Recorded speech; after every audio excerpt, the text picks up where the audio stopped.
Hello everyone, in this video I'm going to show you how to apply the fast glitch effect in CapCut PC.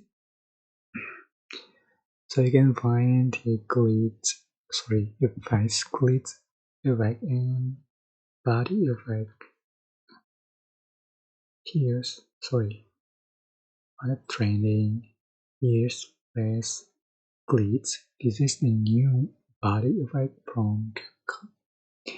So you can select your videos or just photos that you like to edit. And for example, mm, select this photo and go to effect, select fast clips, just download it and add to the track. So you can see for final result.